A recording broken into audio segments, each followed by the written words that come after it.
What's up, guys? What's up, guys? Wait, let me do this. Can you guys hear me?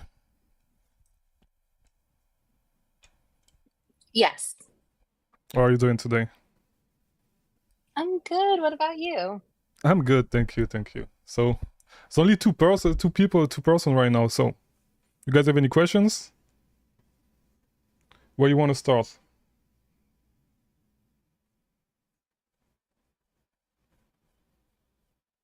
No questions? So the call is gonna be super quick this week, right? I'm thinking. Take your time. Take your time. Wait, I'm gonna leave in the announcements. I haven't done it yet.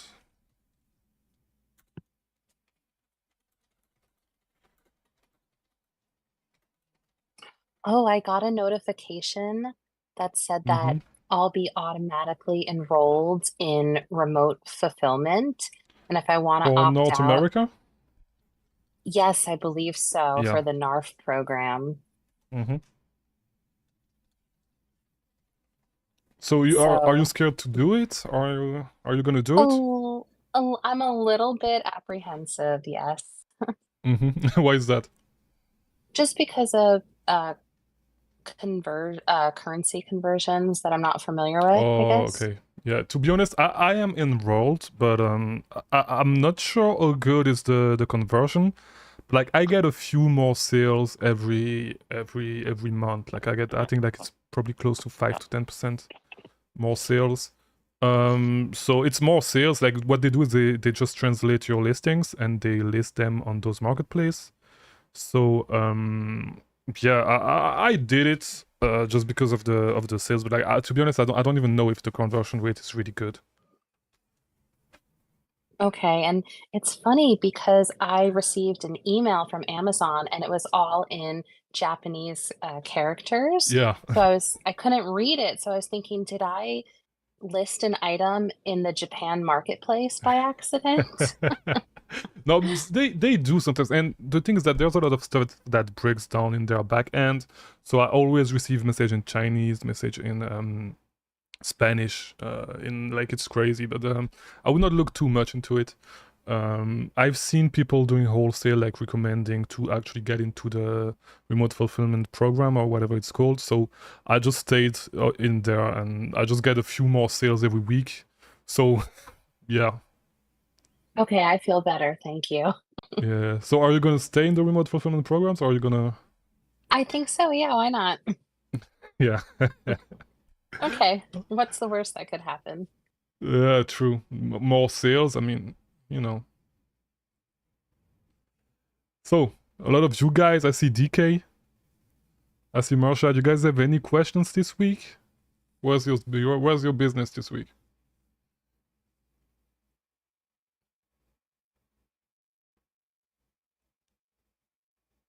Yo, why everybody Hey, is quiet this week, yo? What's up, nah, DK? nah. Hey, Chris, I'm not about to turn up. Nah, nah, What's man. up, man? Honestly, man, I've just been patient. I don't really. I kind of have the hang of how everything works for the most part. Mm-hmm. So right now, I'm just stacking up, and I have like a target date where I want to start, Yeah, the time which is is the like, time is close, right? yeah, about It's getting July. closer and closer. Yeah, July 14th or 1st. It depends, but yeah, man. That's mainly it. I gotta start. I gotta start ungating from now because you've been posting Mm-hmm. videos about people getting rejected on their ungates, and Yeah, just in case they maybe reject my stuff, like yeah, because I want to get ungated for beauty and over the counter because those are smaller like stuff that you can purchase. So even if I need to ungate like and I find a product that I think is really really really good, Mm-hmm. like I could buy 10 units, 15 units, especially like I'm a new seller, and just ungate that brand while sending it to Amazon. So Yeah, yeah, yeah, yeah. mm, Yeah, that's true. Yeah, yeah, yeah. You should maybe look at getting ungated right now. That yeah, way it's done because it's gonna take a little time. But do you yeah. know what brand you want to ungate though? Honestly, I'm not 100% sure. I was just looking more to ungate the category because Okay, I like feel you. Yeah. right now I really can't sell jack all. You know what I mean? I can't sell Yeah, yeah. anything. So like Mm-hmm. I was thinking maybe just ungating beauty, maybe finding like some makeup, or Mm-hmm. even you said Burbies is a good brand, so Yeah, Budbees is maybe a good brand. It's a brand that a lot of people talk about. I haven't sourced a lot, to be honest, of stuff from Budbees, but I know there's stuff on Walgreens.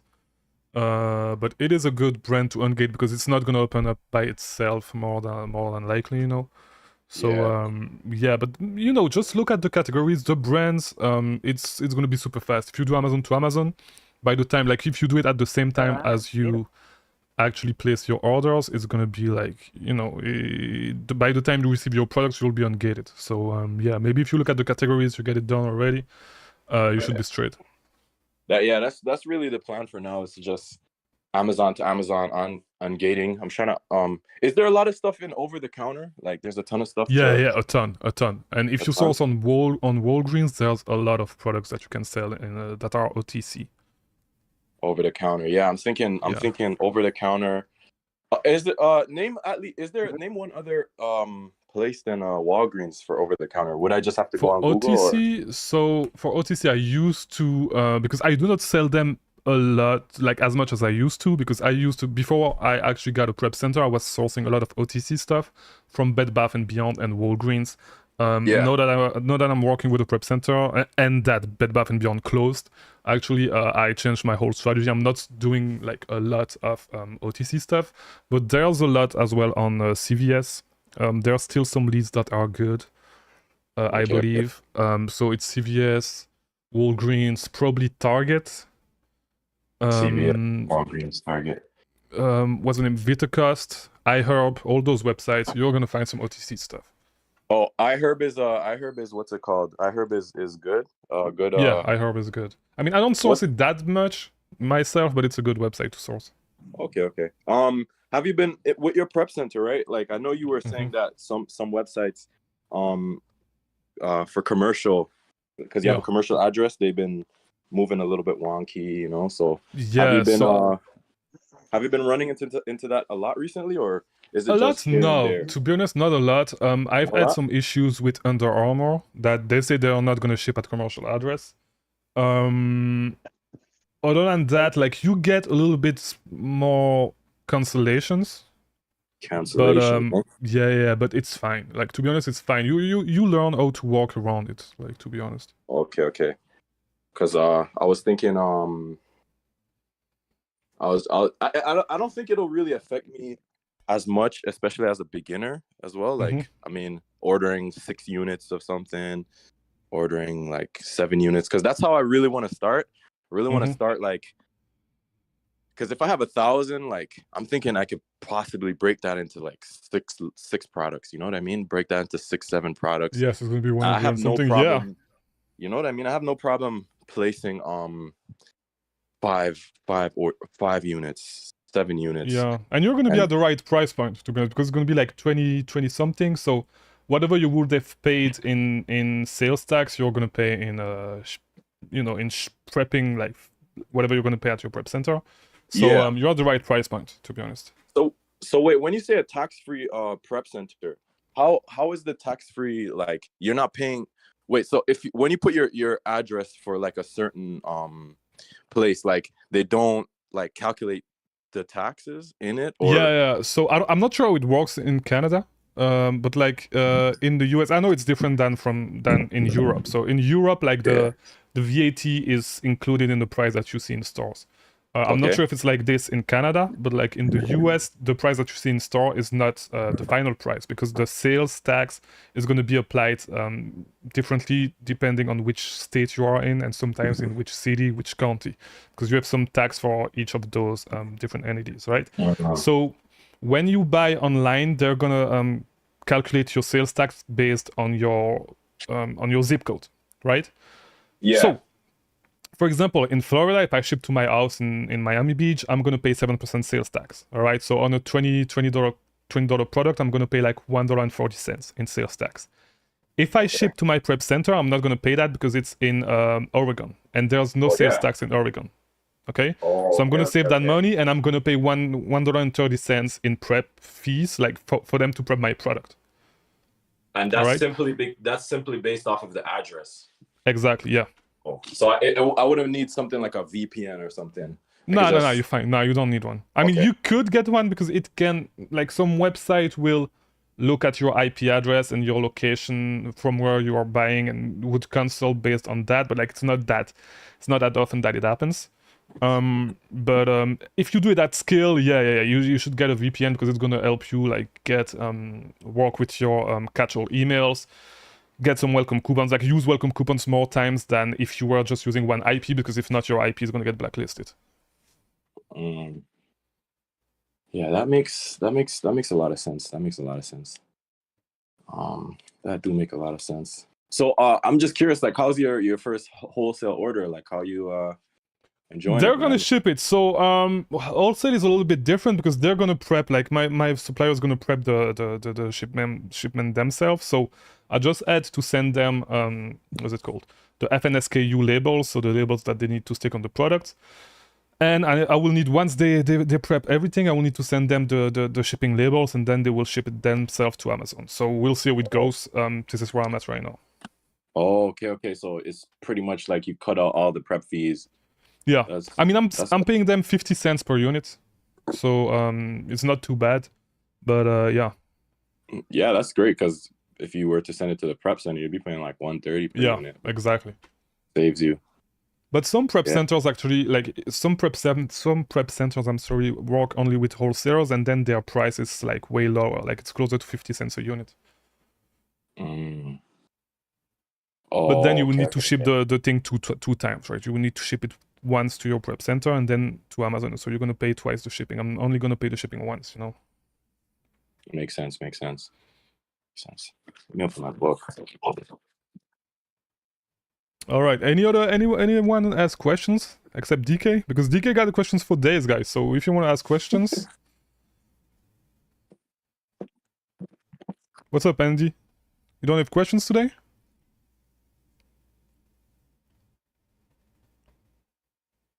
Well, DK, it's all you then. Come on, guys. Nah, I was looking at it, and I was actually what's it called? So what I thought originally, when dealing with Amazon, like how the buy box worked, Mm-hmm. I thought that it was like this, like, let's just say there's Nike, they have like their account on Amazon and they posted Mm-hmm. the listing, right? I thought that it was like sorry if I'm stuttering, but basically you know that box underneath that says other sellers? Yeah. I thought that was the buy box, and then when people go on the listing and they see the price, they go to other sellers and they, browse through and they see, No. So the buy box is, the buy box is the other thing, the thing that you see on top. So this is the place where you can click add to cart and or buy now, right? Oh, I did not And know that. I so thought it was just yeah, people went under and they click other and no, then. no, no. And so when we say someone wins the buy box, it's whenever that's this seller offer that is highlighted in that specific box, you know. Oh, okay. That makes sense. That kind of had me confused. So Mm-hmm. that's actually wow. I thought it was the other. It was just like others, and then the people would just click, and then your listing would be there, and then boom. No. Wait, Steltifine Oh, on YouTube asked, is there a membership or monthly fee for Prep Center? So my Prep Center has a monthly fee that is waived if you reach a certain point, if you reach a certain volume. Some Prep Center do not have monthly fees, like maintenance fee.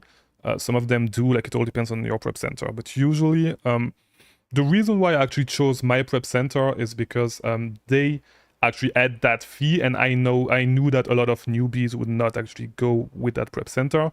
And so, it's less likely that the Prep Center has its address blacklisted on some retailers.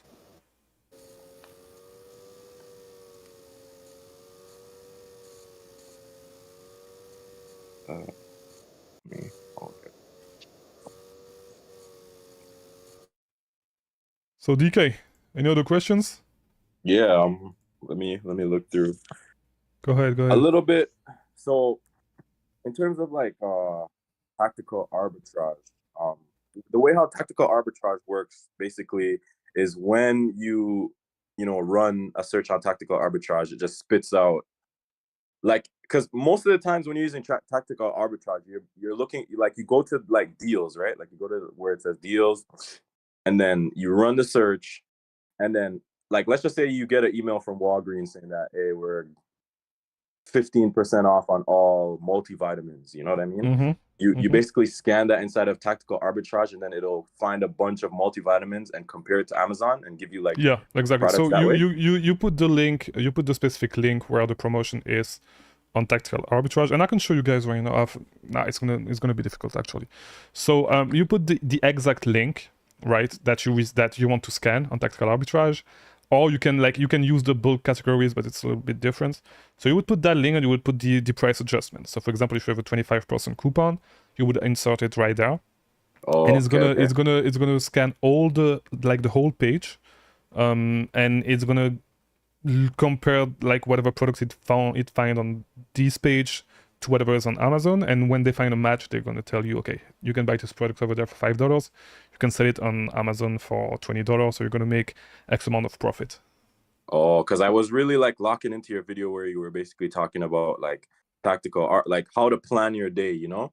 So Yeah. like I was thinking about it kind of like basically you go, you check your target list, you find Mm-hmm. okay, Walgreens has deal, Sephora has deals today. Mm-hmm. Basically, you go in, you run all of those websites into your your tactical arbitrage, you put in all the prices while it's scanning, then you go and then you do your manual sourcing. Does the scanning usually take a really long time? Is it like 4 hours, 2 hours, 1 hour? It depends on the website. Some websites are a little bit slower than others, but like if you only have a few pages, it's pretty fast, to be honest. Okay, so It's pretty it's not fast. like a situation where you gotta okay, all right, let me I mean, if you scan the whole start website, yeah, manual it's gonna sourcing.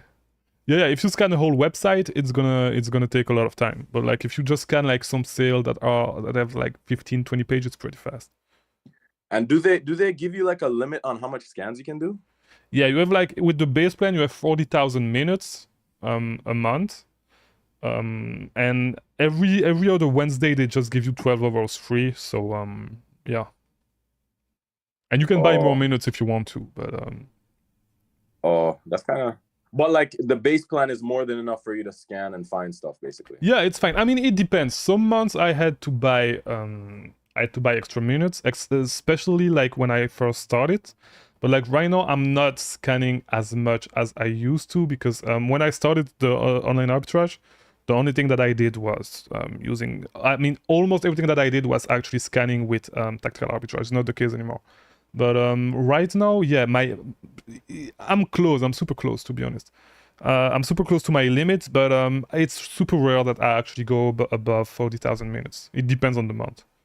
Yeah. 1 minute is every minute it takes while it's scanning. Yeah, exactly. Oh, okay. Oh, okay, that makes sense.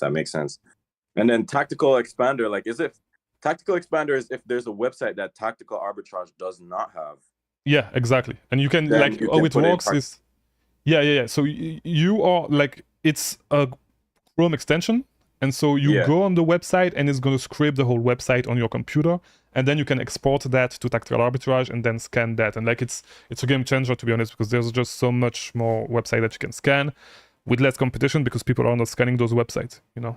Oh wait, it's a Chrome extension. It's not actually a part of tactical arbitrage. Yeah, no, it's a Chrome extension, and then from that Chrome extension you can export your stuff to tactical arbitrage. Oh, tactical expander. Oh, okay. Yeah. Extender.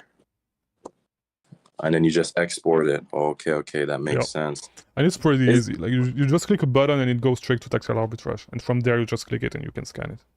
Oh, okay, that makes sense. So I was thinking even what's it called? I was thinking that do you find it? I feel like it would be hard though to like consistently find new websites that aren't on tactical arbitrage because they have so much, like Yeah, that's true. And there you can make a lot of money with tactical arbitrage, just with tactical arbitrage, but like there's a few, I mean, no, let me not, I'm not gonna say that. But there's there's a few websites that are on tactical arbitrage that always tanks, in my opinion, like Like from what I've seen. a few stores or like Yeah, products? a few stores. Like for some stores, if you buy from them, you're gonna see the price tanking. Like from some stores that are on tactical arbitrage, but there's a lot of websites that are super great, like with tactical arbitrage. Some websites, I found some replans from some websites that I'm still buying to this day with tactical arbitrage. So yeah, you can make a lot of money without tactical expander, but tactical expander is a great tool, to be honest. Okay, that makes sense. I was watching like a video, and the lady basically said that when you send a shipment to Amazon, there's a period where like your product is in the Amazon system, but like they're moving some of it around to different warehouses. Yeah, FC transfers. It's called FC transfers. Yeah, so, FC transfers. Yeah. Does that kind of mess with like your sales, like how the time that it takes for you to make sales, or like? Yeah. Like for example, right now, and I was talking about that earlier with some guys. Like right now, it's not even the FC transfer, but just like the check-in times. It's super like I think my check-in times right now are like one month, close to 1 month. What's up, Allhead? I'm just gonna mute you because there's a lot of noise. Yeah. So as I was saying, yeah, my FC, like not my FC transfer, but like my check-in times are super long right now, like super long. It's like close to 1 month, and like it takes forever for stuff to check in. But like it really depends. It's gonna delay your sales a little bit, but yeah, there's nothing you can do about it, to be honest. I think I was talking with Austin the other day, and he said that if you were doing, I'm not sure, he was going to test it, but he said that if you do like the 2D workflows, like depending on your prep center, whatever workflow they do, it may speed up the check-in times and stuff. I'm not sure. And he's not here, so we could have asked him. But yeah, there's pretty much nothing you can do about it, to be honest. Yeah. So when you say super long, you say like a month before? Yeah, like... right now it's a month. Like right now for me it's a month. There are stuff I sent like May 22nd, like because I've just been replenishing stuff. Like I haven't sourced for close to 1 month, to be honest. I haven't just been buying replans, and my stuff's not checking in. Like it takes more than, it was on May 22nd. What date is today? Today is June 16th, so yeah, it's close to 1 month right now that my stuff has not been checked in, and you know, there's nothing I can do about it. Yeah, that sucks. Yeah, but yeah, but once it checks in, it's just gonna be like bing, ching, ching. Yeah, hopefully it checks in soon, you know, because my sales are slowing down a little bit. Like the beginning of the month was super great for me, and now it's slowing down a little bit. But you know, there's nothing you can do about it. Yeah, but I mean, as long as the stock is going in, like.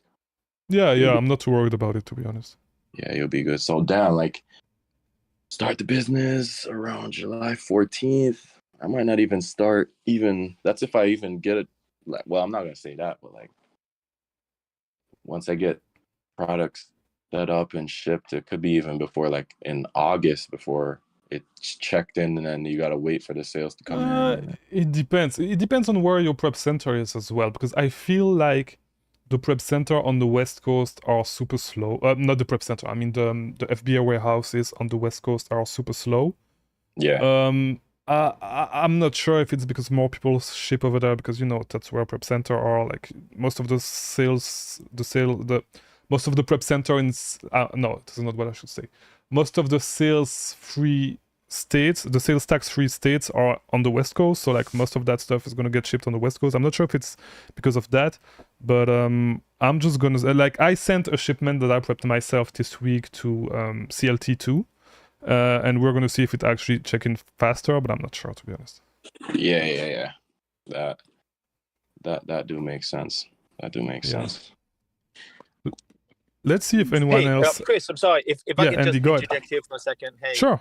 On that note, when we send items into the Amazon warehouse for the FBA, do we get a choice as to which where fulfillment center we send it in, or they just kind of issue a label contingent on need, and then we just ship it to wherever they say? So they just tell you based on the address that you ship from, they're gonna tell you to which fulfillment center, I'm sorry, you need to ship. Oh, okay. So if you're like in the south, like if you're in Georgia, Florida, I'm not sure where you are. I'm in Georgia, sorry. Yeah, so you're gonna ship to CLT2 if you prep yourself, just like me. CLT2 is a great it's a great fulfillment center. I feel like they're pretty fast. It's in Charlotte, North Carolina. But yeah, it goes back to what I was saying. Like I feel like the West Coast is a little bit slower. Okay. But yeah, you cannot choose it. Most of your stuff is gonna go over there. Gotcha. And didn't you say that the same fulfillment center that you're trying to send it in, it's been since like May 22nd, so it's almost a month and they haven't even checked it in yet? Yeah, it's the one on the West Coast because it's stuff that I sent to my prep center. Oh, gotcha. It's not CLT2. I'm not even sure which one it is. It's one on the West Coast. I would need to check, but yeah, I'm not sure to be honest. So like you said, hopefully the one in North Carolina on the East Coast is a little bit faster. Yeah. When I was prepping myself, like a lot of the stuff that I was sending in were checking in like one week, 2 weeks. It was taking like 2 weeks at maximum. Right now it takes a little bit more time since I'm shipping to the West Coast with the prep center. So yeah, gotcha. I don't know, to be honest. I don't know if it's actually a thing.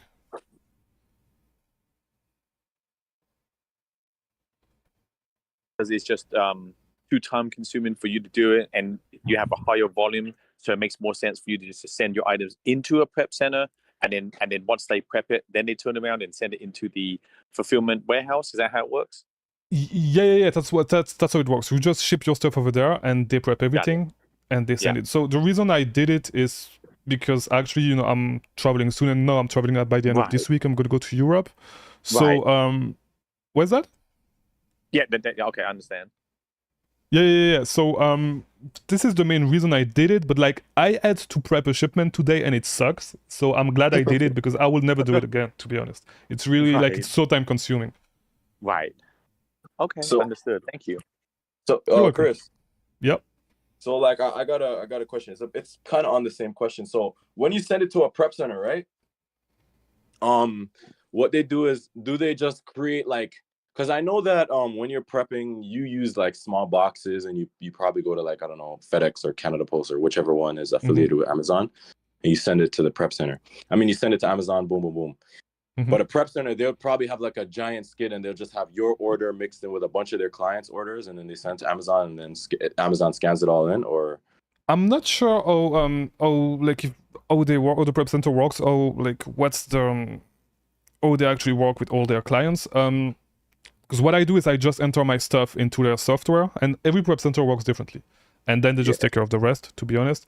The thing is that like you have 2 labels to stick on your box when you prep your shipment. So you have your shipping label, and then a label that is specifically for Amazon, that they're going to scan it whenever they receive it in their warehouses. So it's not a problem anyway, even if they mixed it, Oh, okay. Yeah, I just wanted to know, maybe because I know about the 2 label thing. So like you'd stick 1 label on the box, 2 labels, 1 label on the box, and then 1 label on each item in the box.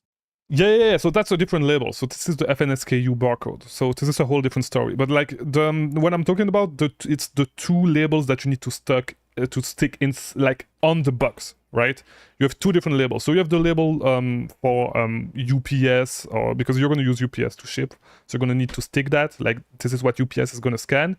And then on that same box, there's another label that you need to stick, and it's going to be like, for example, if you ship to CLT2, it's going to be box 1 from XYZ shipment. And so whenever they scan it, they know exactly what's inside that box, and then you can just check in all your items, Oh, okay. They just give it to the robots, and the robots just drive around. Exactly. Yeah, you've seen that video? That's crazy. That's crazy. Yeah, bro. They give it to the robots, and the robots just freaking drive and put that shit away, man. Apparently people don't want to work for Amazon, bro. I heard Amazon is straight slavery, bro. Like, bro, I heard that. Like, bro, they time your washroom breaks, like, yeah, bro, like it's crazy in there, that's bro. Like, crazy, yeah. Like, they And don't you need want to you to walk so much unionize. to go to your break room. That's crazy. Yeah, I've seen videos. It's really bad. Like apparently they have software, like if you don't scan in 4 minutes, like it reports to the manager. I mean, like it's good for us, you know, the sellers. Bro, you make but me look shit, bad now. Come it's on, you good make me for look us, bad. sellers. Like I'm some slave owner or some shit, you know. Bro, like apparently like they've had so many workers that it's like so hard to find workers for. Like I'm just like, bro. I knew people. I had friends who work Amazon Canada, like, and they're telling me like they do like some 10-hour shifts, 4 days a week, like some crazy shit. I'm like, I work hard, but like, damn, I can't imagine. Not that like, hard. Yeah. Like, bro, like I can't. I work hard. Don't get it twisted, but like being in a warehouse, no windows, 10 hours Yeah, a it day. sucks, right? Yeah, I know. Bro, you take 4 minutes to pee, bro, and your phone's blinging. Like, get back to work. Like, come on, man. Bro, I actually worked in a factory. Like, not too long. I worked like for 4 hours, then I quit because it was so bad. Like, to be honest. Yeah, bro. Because it was my first and last job. I did 4 hours. Still to find ask, is reverse sourcing better than just sourcing from a site that is on sale? Cherry picking true most profitable item. No, like cherry picking is better. Yeah, Hayes, I need to tell that story one day. My mom would be pissed at me. She knows the story and she was pissed at me, I remember. But yeah. So cherry picking is actually better in my opinion. Reverse sourcing is helpful to actually build experience. So to pretty much be able to know what sells on Amazon, and then when you have that knowledge, you know, going on a website such as I don't know, like let's say you like sourcing shoes, you reverse source a lot of people actually you know, selling shoes, and then you go to snipes.com and stuff like that, and you pretty much know what shoes are selling, and you at least have an idea of what to look for, you know. And then you start knowing, the more you reverse source, the more you start knowing which model, like for example, like if you talk about Nike, like you know that the Nike Monarchs sell super fast on Amazon. So whenever they're on sales, you know that you can pick them up, you know. And small stuff like that, like the more reverse sourcing you do, the more you're going to be able to build that experience. And I don't think that one sourcing method is actually better than the other one, because they all serve their own purpose, you know. Yeah. In the meantime, anyone else ask questions before we get DK talking again? All head, I'm sorry I muted you because you were not muted and it was making some noise. How are you doing, man? You have any questions?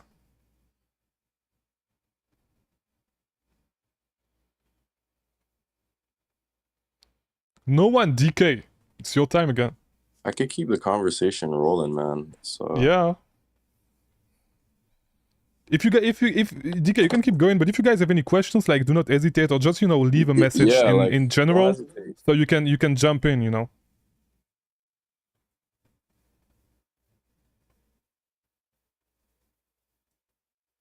All right, DK. So yours. Chris, I heard a question. A guy said you could talk about source logo. I don't know, source logo. I've never used it, to be honest. I've never used it. I think it's a little bit like tactical arbitrage. I'm not sure.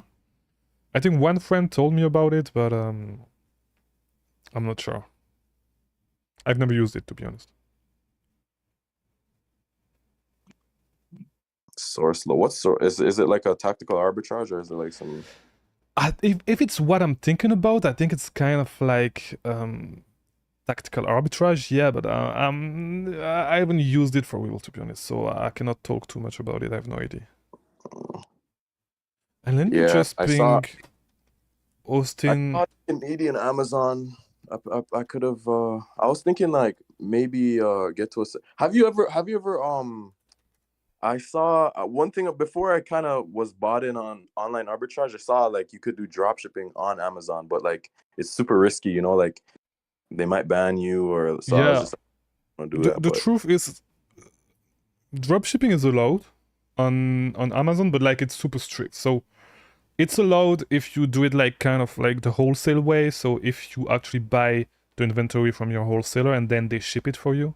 Like, but you cannot do it like from Walmart or from stores like that. You know, it's super risky because if you know if someone receives something with a receipt from Walmart or stuff like that, and they actually report you for drop shipping, you can get suspended. Yeah, I know. Like Amazon, they don't mess around, man. Yeah, That's the and one I would thing. not do it, to be honest. Yeah, that's the one thing I realized. Like, bro, Yeah. Amazon don't mess around, man. I was actually contacted by a software, like a software company that had a repricer and some software to do some drop shipping, to do like a paid partnership video, stuff like that. But like it's, you know, I haven't looked at their repricer, but like to be honest, I've been hesitating because like drop shipping is not something that you should. That it's pretty tricky, you know, and I don't want people to get suspended because I promoted some stuff like that, you know. Yeah, bro. I started off in because I'm the type of person that like when I get when I try like to do something, I give it my all, you know. So like Yeah, dropshipping is the first online business, bro. I spent so much money building websites, looking for products, suppliers, everything, you know. Like like it's a complete. I've always stayed away from Amazon because of the fear of buying inventory and it not yeah, selling, you that's know, the because thing. you know, like that was kind of like my pushing me away. But yeah, like it's but now I'm really just trying to make that change and just because if something's not working for so long, you gotta look in the mirror and like, you know, switch things around and see where, you know, you can Yeah. change and make improvements. But Yeah, Amazon is super easy business. It's a super easy business, to be honest. So the only barrier of entry is like you need to buy your inventory up front, but like it's, you know, once you get the ball rolling, it's fine. yeah, I was looking at just keep when you see a lot of listings just drop off, that means that there potentially could be an IP complaint or Yeah, like if you see a sharp like a yeah, sharp like drop. and I was just looking at I just been watching videos and I kind of have for the most part everything down. It's just You think just you're need ready to to buy some inventory? I'm getting there. I just want to have like that good baseline, you know what I mean? Good Yeah. baseline of like I want because I'm starting with like 1200 Mm-hmm. USD. So once I get like that baseline and I know like okay, let's just say I buy $1,000 worth of inventory and I send it off to Amazon, like you know, like if tactical arbitrage hits my bank account, the money is in there to pay for it. You know what I mean? Like if Yeah. this hits, if that hits, like okay, I can navigate and maneuver and do whatever. But yeah, But to that's be that's honest, like if you only have 1200, you do not necessarily like. I don't know if you should get tactical arbitrage. To be honest, I don't know. that's You can get like you can get away and find inventory with just reverse sourcing, manual sourcing, and you know, because tactical arbitrage is going to take a lot of that money. You know. yeah, I know that's what I was thinking, but I was like, yeah, if I just because the thing that that's what I was thinking, yeah. But then I was thinking about it like, okay, like let's just say, okay, even if I want to have like the tools and just invest in the business up front because like Mm-hmm. let's just say I spend 1,000 and then the sales start to come in and then I'm also working and putting money into the business at the same time. It's like, you know what I mean? Yeah. It's like, Talking about tools, Bun TV asked on YouTube, at what point do you recommend using a repricer and which repricer do you recommend? So, at what point should you start using a prep center? When I started myself, I started using a prep center straight away. I just used Be Cool, the $25 plan. I have an affiliate link. This is the one I've been using. I don't know if it's better than the other, but this is the one I've been using. This is like because it just has been recommended to me. You do not necessarily need one when you start. I know Randy, for example, got to $7,000 in sale without a repricer. So yeah, but it's just gonna make your life so much easier, to be honest. Because you're like, if you do not use it, you need to look at your price all the time and adjust your price. And when you start to have a lot of listings, it takes a lot of time, you know. So yeah, it's just $25 a month. This is one of the first software that I would get. With Keeper and some if you want to get Cell Amp or if you want to get something else for the calculator to calculate your profit and stuff, it does not matter. But like this is one of the first software that, you know, when you actually start having some products, that this is one of the first software that I would get.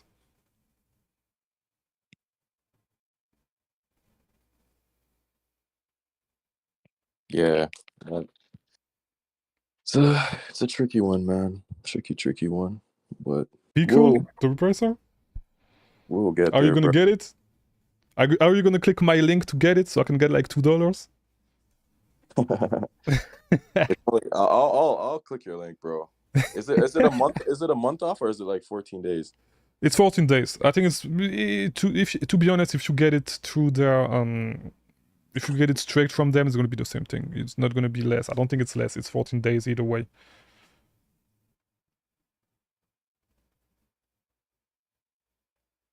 Okay. 14 days and yeah, but like that's what I was really even thinking about. Like I get all the tools like because I'm planning on starting the 14th, so around the 14th, like I'll have 14-day trial for this, 14-day trial for that. More money gonna come in. So well, you don't need to get Be Cool like straight away. Just wait until your product's checked in, and then get it. So you have a little bit more time to play with, because if you get it without having any listings inside the warehouses, like it's not like worth pointless. it. It's not. Yeah, it's pointless. That's what I was thinking too. That's what I was thinking, to be honest. That's what I was thinking. Like wait till stuff till the NFT transfer or whatever it's called, but wait till that and then get the repricer. And I was also thinking, apparently I saw a video on Ace and Gadget. It connects to your Amazon account and it tells you like if you're gated for a product versus not being. Yeah, I'm not even sure if it does that. I think so, because I usually, when there's tools like that, I do not even link them to my Seller Central. But Ace and Gadget is a great tool. It's not that expensive. It's $70, but you do not necessarily need it when you start. It's like a nice little thing that's going to help you in a few stuff, but like it's not a must-have. Yeah, it's $70 a year, no? Yeah, something like that. Do you have to pay it up front? Yeah. I mean, you can pay monthly. I'm not sure you can. I'm not sure. But you can get the yearly plan. Yeah, it's $70. It's nothing, to be honest. So and it's helpful. Like, it's gonna make your life easier when you source, but it's not a must-have. Yeah, makes sense. Do you think? What do you think about like saturation? Do you think like Amazon online arbitrage will ever be like saturated, or because it's getting pretty popular? I see a lot of people coming out. Yeah, it's getting popular, but like, to be honest, I don't believe in saturation. Like, if you are willing to put in the work and like if you stay creative and like you go the extra mile, there's like you're always gonna find some opportunities. Like you're like if you can find some deals and buy the whole thing, like put it out of stock on that specific website, like there's no competition. You're not gonna have any competition anyway on that listing. So I think online arbitrage will always be like a viable business. I don't see it dying. Like, people say that, with AI and stuff, it's gonna die, but like it doesn't matter. Like, to be honest, you can never. The way arbitrage work is that you just take advantage of some inefficiencies in a market, right? And in the supply chain, like, and the supply chain is never going to be 100% efficient. So some retailers are going to be overstocked and they're going to need to liquidate their inventory, and when they do, it's always an opportunity for you to make money. Like, it's always going to be the case. Maybe it's going to be more difficult to actually place orders in big quantities. I'm not sure it's going to be the case, but like that's the only obstacle I can see that may come. But like, the supply chain will always be inefficient. It's never going to be like 100% efficient, so there's always going to be like some opportunities. Okay. So when you send inventory to Amazon, right? I usually, and let's just say the price tanks. When people say liquidate, what are they doing? Are they just lowering their price to like a point where they could just sell out, or are they indicating to Amazon they just want the product to be sent back to their house? No. So you just lower the price so you can get rid of your inventory. And that usually like gets rid of it, or?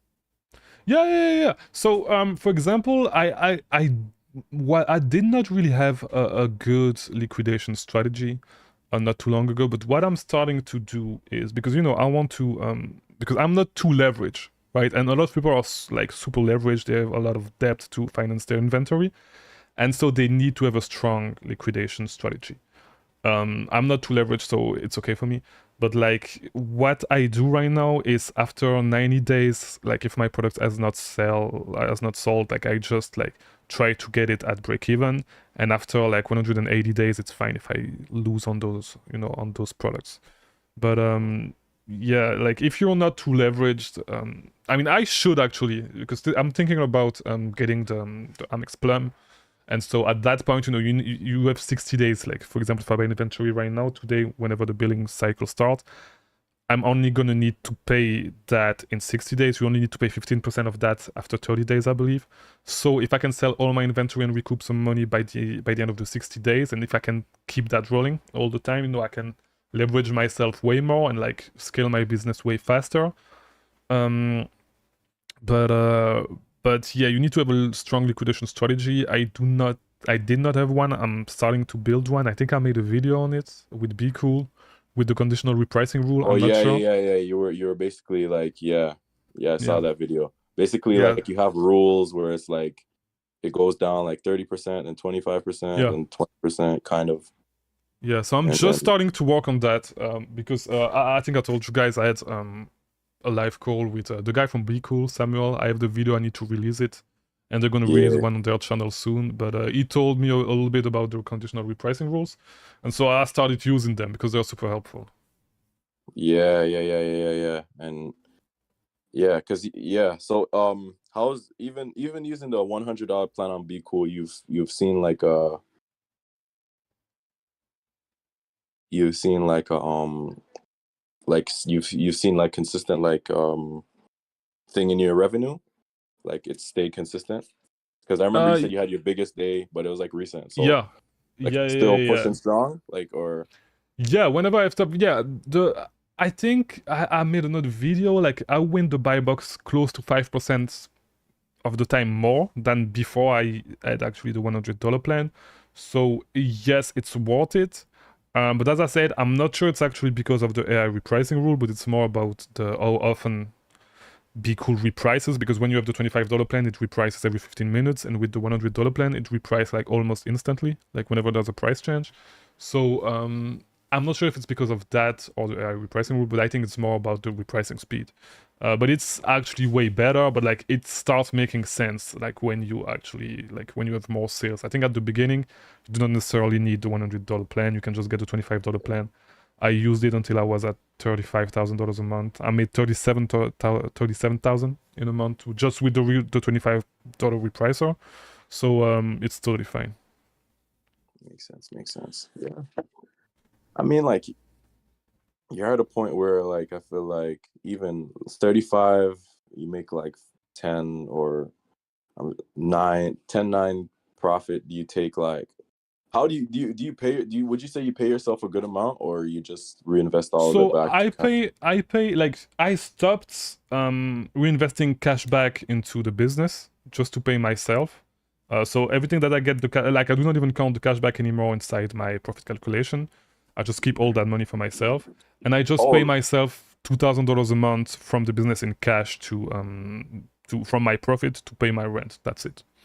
Oh, and what's it called? And then you use the cash back. Yeah, I use the cash back for all my personal expense and stuff. The cash back is that much?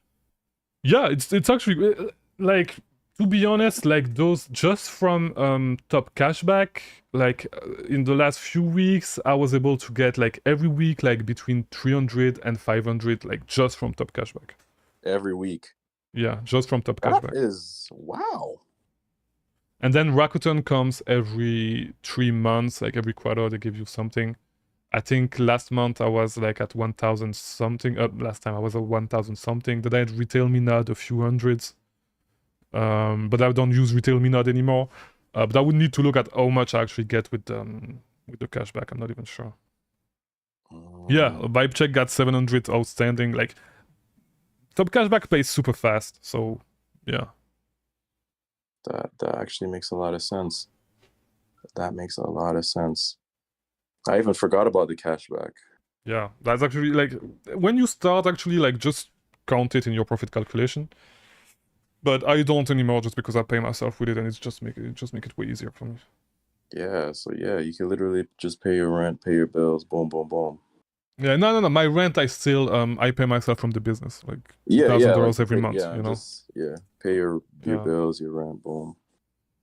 I mean, and you started. When did you start? Like last year, October. So no, I started 2 years ago, but I started private labeling. So I think it was, wait, we are on 2023, 2022, 2021. I started December 2020 private labeling, and I had my first sale in March 2021, but it was private labeling and it was super, like, was not a lot of sale because I was just starting, I was just testing stuff. And 2 months after that, so March, April, May, maybe close to May 2021, I started retail arbitrage. I did it until September. I got banned until March 2022. March 2022, I started. I went back to retail arbitrage until probably I did a few months of retail arbitrage and then I moved to online arbitrage. I'm not even sure when I actually did the move. I made the move. So you say you're approaching a year, so it hasn't even really been a 100% full year. No, I did. No, I did a full year already because I started again like last March of the year before this year, March 2022. So we're on 2023. Yeah. So I've done 1 year and let's say 1 year and a half. Yeah, when I say a year, like not approaching a year, though, I'm not counting like private labeling or you probably but just online arbitrage. It's not been a year that I've started online arbitrage, but it's getting close to 1 year, I think. Probably I probably started in like September, October, or maybe November. I don't remember. Close to that. So we're getting close to 1 year with online arbitrage. That's fire, bro. That's fire, man. Obviously, I'm not judging my journey based off of your journey, but it's kind of nice to kind of like look at someone's journey and be like, okay, you know.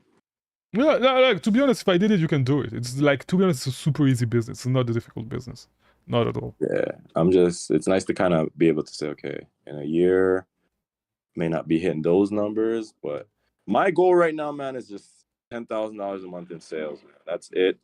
Yeah, you're gonna reach that in a few months. If you just buy inventory every day, in a few months you can reach that easily. Yeah, that's all. That's like my number. My first goal is just 10K a month in sales, and just like get the legs under the business, and that's all it is right now, man. I'm not thinking about 100,000. That was my sweet number when I wanted to do drop shipping, because I have a friend who's crushing it. He in drop shipping right now. He's crushing it. Like he's did like 60,000. Oh, that's good. He did like 100 and something thousand. Like some video went crazy viral on TikTok with a camera, and he just cashed out on that. So he's doing really good on it. So 100K has always been like my sweet spot of where I've always wanted to hit in like an online business, but because but right now, like especially like 10K is like my first goal, you know, like hit 10K, spend money every day, like that's it. Like it's like, I'm not gonna lie, you don't need to be a genius to run an online arbitrage business. It's a pretty easy business. Like you can be dumb as fuck and still make money on Amazon. I'm not gonna lie to you, man. You give me some confidence when you say shit like that, bro. No, but like, to be honest, like I'm telling you, when I started private labeling, and it was just a test. To be, I did not even think it would work. And like when I saw that, because my first product was a dumbass product, and when I saw that it actually sold, like it built that confidence in me, you know, that you could sell anything on Amazon and make money. Like it's not, you don't need to be a genius. You do not need a 200 IQ. Like it's super easy business. It's super easy. Like it's bro. It's nothing crazy. Like you just use Keepa, you look at data on Keepa. It's nothing difficult to analyze, and then you just buy products. You send them to Amazon, you sell them, you make money. That's it. It's a super easy business model. Yeah, you wanna know what I think what pushed me over the edge, and what kind of, even to think about it now, that kind of pissed me off, is because I started Etsy around the same time you started. Yeah, I think you told us. Yeah. And bro, like I was actually making sales. You know what I mean? Like I was like, people were actually coming. I was drop shipping though, you know, like I was actually making sales, doing the customer service, building my shop, like. And then bro, like they gave me bad advice. They had me selling copyrighted products, and then boom, my store got shut down. But it just really, there's no way for you to get it back. bruh, honestly, I just they were just telling me, like, because I was in another Discord, they were just telling me all this stuff about VPNs and this and that, and I was just like, Mm-hmm. bruh, I should have just started doing it the right way in the first place. You know what I mean? Yeah. And not been Yeah. been in the situation in the first place. You know, so Mm-hmm. I personally don't care to get it back because, like, especially with Amazon, Etsy just opened my eyes because Amazon's 100 times, Yeah. bro. What I was selling was like Rick and Morty pillows and carpets, like people are way more likely like to buy like a makeup that's people are more likely to buy makeup that's selling 1,400 times on Amazon versus a Yeah. Rick and Morty pillow. You know what I mean? Yeah. Exactly. Like I was selling like Star Wars keychains and like Mm-hmm. just all kinds of like copyrighted stuff, you know. So I'm just like, I you know didn't know what, that like, do people actually sell that on Etsy, or like do they Ye- shut you down super fast when you do? bro? I was selling like it depends. Like I was selling they shut me down after a couple of months. Not gonna lie, like my store was basically based off of like gaming, entertainment, so like gaming, movies, you know, music. Mm-hmm. So I was selling like God of War keychains, like any games that would come out. I'll just try to list Yeah, products related to that game, yeah. you know, and then it would basically like pop, like people would just come and buy. I was doing like I would say $1,000 a month, and 800 to 1,000, and then Mm-hmm. and it wasn't even peak season because Etsy, you want to build your store, build your reviews, build your credibility, and then they scale you up closer to Q4. You know, it'll Yeah. go up. So yeah, like when I saw that stuff was actually selling on Etsy, I was like, it just kind of made me think like, bro, like if this shit is selling on It opens Etsy, your like, eyes, right? bro, Amazon, it has to sell. It just has Yeah. to. You know, like there's no way, like it has to sell. Like looking at Keepa, you Exactly. make sure you know everything hits the indicators, and boom, it just I don't Exactly. know. Let me see if we have any other questions before we go again. So, guys, if you have questions, do not hesitate to jump in. Even if we are talking, just leave a message in general, and so we can get you to jump in and ask your question. So, does any of you guys have questions? Because so far it's only DK and Millennial Man that have been talking. Hey, I'm back. It's Andy. What's up, Andy? Sorry, I'm not sure how my reception is. Kind of going through some mountains right now. It's fine. But Chris, when you say private label, is that more when you're kind of creating your own product? Is that right? Oh, yeah, okay. that's it. Yeah. So what I did is to give you a little bit of context. Sure. What I did is I watch. If you want to actually learn about private labeling, you can watch Jungle Scout videos. They have a series called the $1 Million Case Study. And so what you do is you find a niche that does not have too much competition, and you look at what products are selling right now, and you look at the reviews to do some market research and try to find out what is wrong with those products, and you just make a product that's just a tiny bit better than this one. You run some ads and you start selling it. And it's not that difficult to do, to be honest. You just need a little bit more money to invest into the business. Got it. And then do you typically like get in contact with like Alibaba or somebody to kind of produce that? Exactly. Yeah, so what you do is you go to Alibaba, you find someone that sells a product pretty similar to what you want to do. And if it's a factory or whatever, like depending. So the product that I was selling, it was toys, right? It was toys for kids. So you can find, like, for toys, like there's a big district in China, I think it's in Guangzhou, where all the toys factory are and stuff. And if you find somebody over there on Alibaba, they can make your product for you. If you need a specific mold to do your product, you're gonna need to invest a little bit more money. But what I did, mine was kind of a bundle, and they basically made the bundle. They packaged everything, and that's it. Like, to be honest, it's not that difficult to do. And if you just watch the videos, like Jungle Scout videos, it's pretty easy. Like, they explain everything.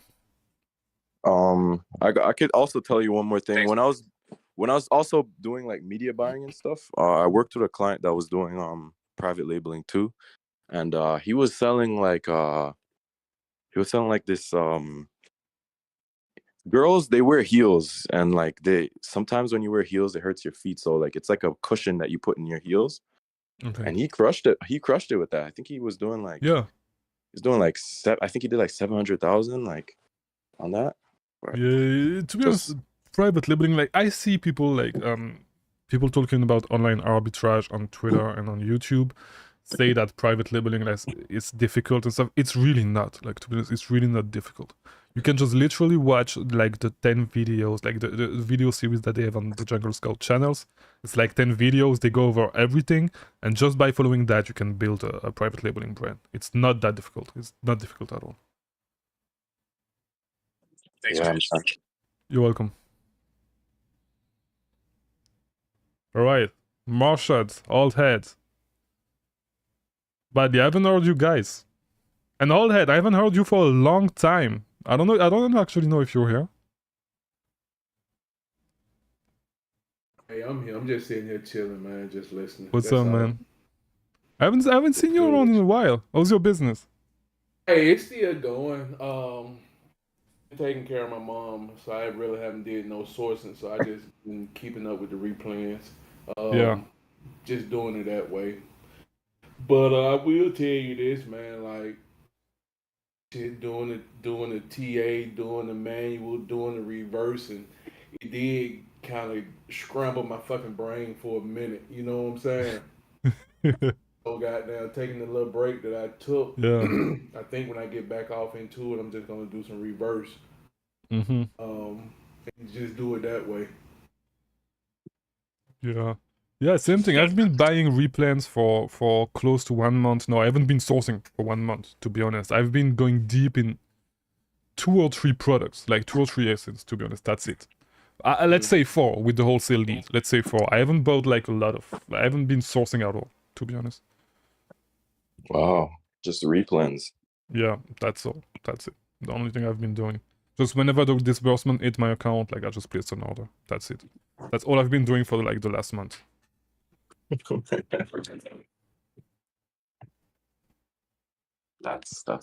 good, man. Yeah, but like you get to that point. You'll get to that point. It's not difficult, to be honest. Like you just need to go through a phase where you source a lot, and after that, like you source a lot for maybe 1 month, 2 months. After that, you have a lot of leads, and you've tested a lot of leads. You can go deep in a few essence, and like yeah. Bro, I'm not gonna lie to you, man. I'm manic, bro. I'll freaking source every day for all a year, bro. Yeah, you know what? To be honest, I'm bored right now. Like I'm gonna travel on Sunday, but like the last 2 weeks I've been super bored, bro. Because there's like, you feel like there's nothing to do, and it was the same thing when actually when I was doing private labeling. I moved to retail arbitrage because there was nothing to do. Like you just send your product and then you just need to wait until you can purchase another batch, and like that's it. But like in the meantime, there's nothing to do. So bro, I'm gonna be honest with you, bro. Like my life became like that too when I was working from home, because like when I was doing media buying, like my life, bro, was just honestly, I'm not gonna lie to you, I got tired, bro, of just being at home after a while. I'm like, dog, like I'm at home every day, like it's like shit, man. Like yeah. And but now that I'm working, I'd rather be at home. But like now that I gotta get up at 4 a.m. in the morning and go to work for till 6 to 3, like, bro, yeah, I'd rather be at home. But like what I will say is, like, especially you gotta just make sure, like, especially when you're doing these work from home type stuff, like gotta have like a solid like routine, like wake up in the morning, I go on my morning walk. Yeah, exactly. Like, maybe like you go every Monday, Wednesday, Friday, you have like mixed martial arts, then you go to the gym, so you kind of like keep yourself busy, because like if you kind of like just if you can't, like when you're doing this type of like online remote type stuff, like if you just sit at home and just don't do anything, like it gets boring. There's nothing to do. It's gonna get real boring. So you have to really, and you get depressed. Like you start being depressed because there's nothing to do. Like life is good, the business is good, it's growing, but like you cannot do anything to make it grow faster. You just need to wait for your money to compound. You get to a point where it's boring as fuck, bro. To be honest, like, I'm not gonna lie. Yeah, exactly. You get to a point where you're just at home. You know, especially if you don't do anything, you know, you just watch movies on Netflix and Source. Like, you're just gonna be like, you know, use it. I know a lot of these gurus like to try to be like, yo, don't go out or don't do anything, man. Bro, if you have a Saturday night, man, just go on a little date or something, man. You don't have to buy 100 bottles, man. You just go on a basic date, man, and just enjoy yourself, man. Especially like how I feel like most of the people in here are young, like. Yeah, true. You know, like, Wait, Marshall asked a question. He said, "Hey Chris, the other day I was looking at one of your videos. You were telling about finding an S tier lead and then finding an unlimited lead from there. Would it be possible if you could do a live video on finding an S tier lead? By live, I mean it will be recorded, but you will show the process." Yeah, I can do it. I could do it. Like, yeah, you watch the videos with like all the resourcing method you can do from one leads, right? Is that the one? So if you find one lead, you can turn it into like multiple leads because you can reverse source all the storefronts that are on that specific lead. Yeah, that's the one. Yeah, and then you can like just do some what is it called? Some rabbit trails. You can go through rabbit trails. You can look at the brand. There's so much stuff. So yeah, if you want to, I can do it. I did some reverse sourcing videos and some other sourcing videos that you can look at where I think there were some great leads. There's a few of them that I actually bought at the end that I found a couple weeks later. Yeah. By the way, S tier lead, I'm not sure in those videos there's S tier lead. I'm not sure. But if I find an S tier lead, I'm not sure that I would actually, you know, share it because I would probably buy it. Yeah, I'll send the link. I'll send the link for all the videos. I think I should make a live sourcing playlist. I'll make one and I'll send it in general whenever I'm done with the live call.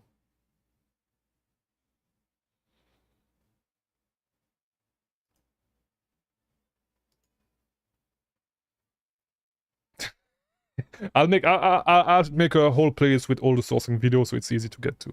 Because I know that right now I start to have a ton of videos. I have like more than 200 videos, I think, right now. So I know that it's getting super hard, even for me. Like, I was talking earlier to Riggs, and it was super hard for me to find the video because I forgot the name. Like, I have too many videos, to be honest.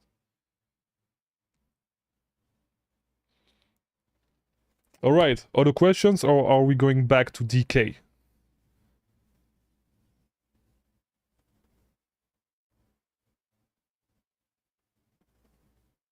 No other question? DK, the stage is yours, bro. It's all yours again.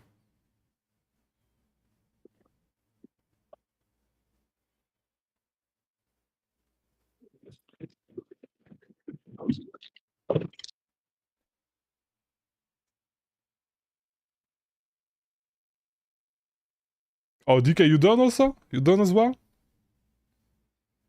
I might have to. I'm probably gonna have to leave soon. Well, all right, bro. Oh, actually, we had a question right there. Can you please tell how many products you find and percentage using tactical arbitrage?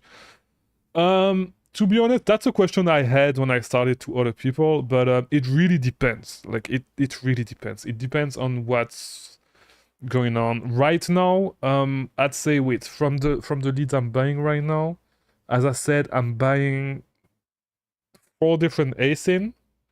Why not? For the last month, I've been buying 4 different ASIN. I haven't bought any other ASIN. And of those 4 ASINs, there's 1 ASIN that was found with tactical arbitrage. And not with tactical expander, not all that stuff, but just with tactical arbitrage. And it's a replan that I've been buying since. The first time I bought it was last year during Q4. Other than that, like, yeah, I'd say if I this is something that I should track, maybe, to be honest, but I don't. But I would say, like, it really depends on the time. I think before that, like the month before last month, I've been buying like close to 100% stuff from tactical arbitrage, and it changed. Like, it's always changing. It's depending on what I want to look at and stuff. It really depends. 2 questions on YouTube. Would you still buy the items if Amazon is on listing? Yes, I have a video on that. And I'm sorry, Brujam, I skipped your question. Yes, I have a video on competing with Amazon. I would do it if Amazon is showing the buy box. You can see that on Keepa. This is the short answer, all right? This is just, yeah. You would do that on looking at Keepa. You look at the buy box statistics, and if you see that people actually get the buy box, you can actually jump on it. If there's no buy box, or you can also look at the offer tab, and if you see the offers going down, and I should make, I think I have a video on that, but I should make another one. If you see the offers going down on like, not the offers, but like, yeah, you can see at the number of offers. If the number of offers going down, it means that it's selling. If for one offer the number of units in stock is going down, it means that it's selling, so you can still jump on it. Does Keepa really work for going through supplier catalog using the UPCs? I'm not sure you can do that with Keepa. I'm not sure. I do it with tactical arbitrage, and there's a lot of mismatch and stuff. I haven't done it too much. I've done it in the past, and I found some lead, but nothing that I've bought. But I think there's better software to scan suppliers' price list. Enlightened Fitness. Any tips on getting ungated in Nike? I have a whole video on that. You can use soccer.com. This is the one that I used personally. Or you can do the Amazon to Amazon method. Just go on the search bar and type Chris Mangunza ungate Nike, and you're gonna find the video. That's it for YouTube. Let's look on Discord. Can you please tell us your top categories to sell on Amazon, like top 1, top 2, top 3? So if you start, the best category to sell is, in my opinion, it's beauty, because there's just a lot of opportunity, and the price point is not too high. So you can source on Ulta. I have a whole video on how to source on Ulta. It's one of the best category to sell. No, I think I gave my breakdown, and like most of what I'm selling right now personally is clothing and shoes. I think it was pretty high. I think it was like 60%. Let me just see if I can find it back. Yeah, it's 47. So what I'm selling right now is 47% like it's clothing, shoes, and jewelry, and 17% is beauty. So yeah, that's what I'm selling right now. That's my breakdown, and like the rest is like grocery, all the other categories.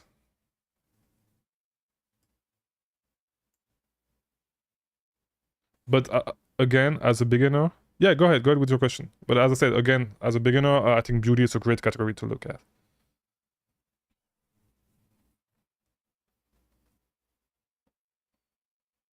Hey Chris, another quick question. Go ahead. If I buy items from like just your big box of retailers like Walgreens and Walmart, is there any, and I try to excuse me, turn around and sell it on Amazon, is there any chance that somebody might come after me with with IP complaint, or that's more when you try to buy items somewhere else? No, you can get IP complaints from stuff that you could get. It doesn't matter where you buy the products. The IP complaints is more of a way for the brands to get you out of their listing, because they are selling there themselves and they want to protect their brands, which makes sense. But one way you can actually protect yourself against that is getting the IP alert extension. So the one I'm using, there's a lot of false positive though, so you can also look at Keepa if the brand has done IP alerts, IP complaints, in the past. You can see that if you see like a sharp, like you see the offers going from 20 to 1 or to 0, and like like a sharp drop. If you see that, you should stay away from that listing. And gotcha. If it's a brand that is selling on Amazon, most of the time, just stay away from it as well, because they're gonna look at protecting their brand. Got it. And then if someone emails us and says, hey, this is whatever intellectual property, if you respond and say, okay, didn't know, my bad, and go ahead and delete the posting, then we should pretty much be good at that point. Yeah, you should. But what I do in those cases, and I think I made a video on that, I'm not sure. But what I do in those cases is I contact the brand directly to make sure that it's actually them that sends that IP complaint, because people actually, like, you may not believe it, but people send fake IP complaints to scare people off from listings. It happened with Crocs actually not too long ago, a couple months back, where it looks like it's someone that did it, because I've been selling Crocs since and I had no issues, but someone actually sent something through the buyer's message. And whenever you receive something through the buyer's message, if it says that it's from a brand, contact the brand directly, send them an email on the email that's listed on their website, and try to figure out if it's them. If it's them, like, you can work an arrangement with them. You can sell down your inventory most of the time. They're going to allow you to do it. So yeah. Awesome. Thanks so much. You're welcome. And on Discord, is TA a good tool to source product having so many variations like in apparel? Yeah, I do it. Like as I said, the replan that I've been selling, that I've been buying, that I've been selling since Q4 last year is a product that I found with tactical arbitrage, and it's a clothing piece, and it has a ton of variation. I'm not going to say exactly which product it is, but like there's a ton of variation, different colors, different logos on it. So there's really a ton of variation, and you can still find products with tactical arbitrage with variations.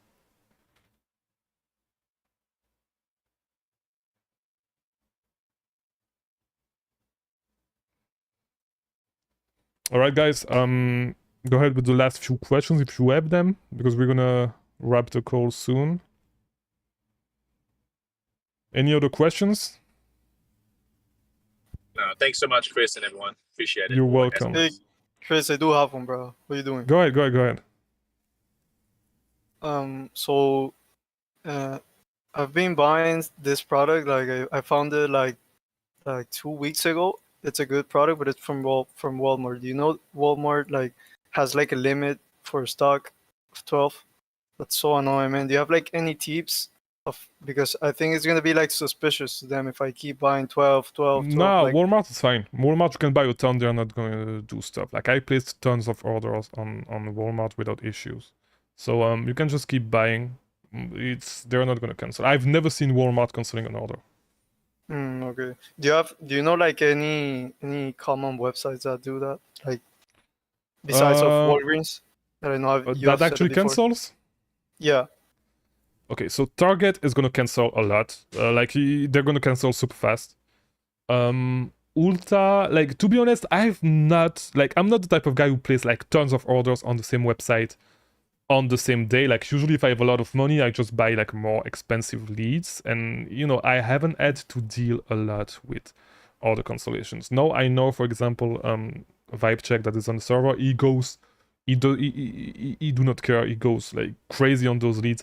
I've never done it. Like, to be honest, I'm pretty careful. So if there's a promotion, like for example, I would split my orders in between, like in multiple days. So I would place one order every single day, and that way, you know, I just wait until the first order ship, and then I buy another one. Like I place another order, and so on and so forth. So I haven't had to deal with too many order cancellations before because of that. So just, you know, do it like slowly, because it's better for you to do this. Like there's no point in you like spending your all your money in one day if you can do it in 5 days, you know. So yeah, if you can avoid order cancellations that way, do it. But Walmart is fine, you can go heavy. Walgreens, usually you can place 2-3 orders without issues. Target, be careful. Ulta, be careful, but the thing is that with Ulta, the price points, like most of the time, is a little bit higher, so you can reach 500, 1000 super fast with just 2 products, 3 products sometimes. So, yeah. Okay, thank you, man. Appreciate You're it. welcome. No problem. Any other questions? You're welcome, Marshat. Any other questions before we wrap up the call?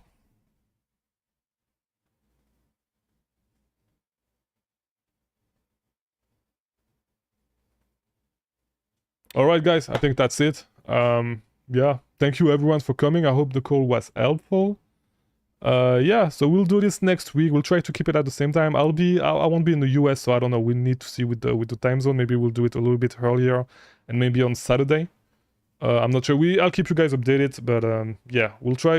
From now we'll try to keep it like at least once a week. All right. All right, guys. See you next week.